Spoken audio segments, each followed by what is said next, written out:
প্রধান উপদেষ্টা বৈঠকে সুস্পষ্টভাবে বলেছেন নির্বাচন ফেব্রুয়ারি মানে 2026-এর ফেব্রুয়ারির প্রথমার্ধেই অনুষ্ঠিত হবে। সুষ্ঠু ও উৎসবমুখর নির্বাচনের জন্য রাজনৈতিক দলগুলোর কাছে তিনি পরামর্শ চেয়েছিলেন মিটিংয়ে। তিনি বলেছেন, এটা তার কোট, আপনি লিখতে পারেন কোট হিসেবে, আনন্দ ও উৎসবমুখর পরিবেশে নির্বাচন হবে। জীবনে কখনো ভোট দিতে পারেনি তাদের জন্য এই নির্বাচনে ভালো অভিজ্ঞতা দিতে হবে।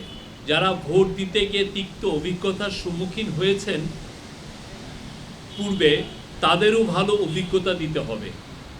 কেউ যেন বলতে না পারে যে আমাকে ভোট দিতে দেওয়া হয়নি। যারা অন্তর্বর্তীকালীন সরকারকে নির্বাচন পর্যন্ত পৌঁছাতে দিতে চায় না, তারা যত রকমভাবে পারে বাধা দিবে। বাংলাদেশের সত্তাকে গড়ে তুলতে তারা বাধা দিবে।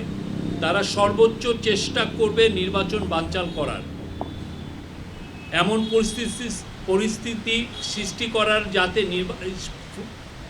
পরিস্থিতি সৃষ্টি করার চেষ্টা করবে যাতে নির্বাচন না হয়। এগুলোর কিছু কিছু লক্ষণ এখন দেখা যাচ্ছে, সামনে আরও আসবে। এই জন্য আমাদের আরও সতর্ক হতে হবে। আমাদের চেষ্টা হবে নির্বাচন করার, এবং নির্বাচন ফেব্রুয়ারির প্রথমার্ধে অনুষ্ঠিত হবে। নির্বাচিত সরকারের হাতে আমরা ক্ষমতা হস্তান্তর করব।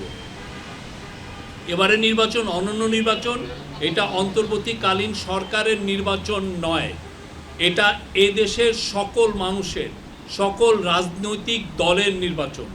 এই নির্বাচনের আকাঙ্ক্ষা হলো ভবিষ্যতের বাংলাদেশ নির্মাণের। এই নির্বাচন হবে নিজেদের পায়ে দাঁড়ানোর, সাহস অর্জনের, নিজের ভঙ্গিতে দেশ পরিচালনার নির্বাচন। এই নির্বাচন অন্য কোনো দেশের থাবা মারার কোনো নির্বাচন এই নির্বাচনে অন্য কোনো দেশের থাবা মারার কোনো সুযোগ যেন না থাকে। আমরা এই নির্বাচন আয়োজনে আপনাদের সর্বাত্মক সমর্থন চাই। উনি আবার বলেছেন, প্রতি পদে পদে বাধা আসবে, সবার মনে দ্বন্দ্ব তৈরি করার চেষ্টা করবে। আমরা যেন সঠিক থাকি, স্থির থাকি, সবাই একসাথে সহযোগিতা করি।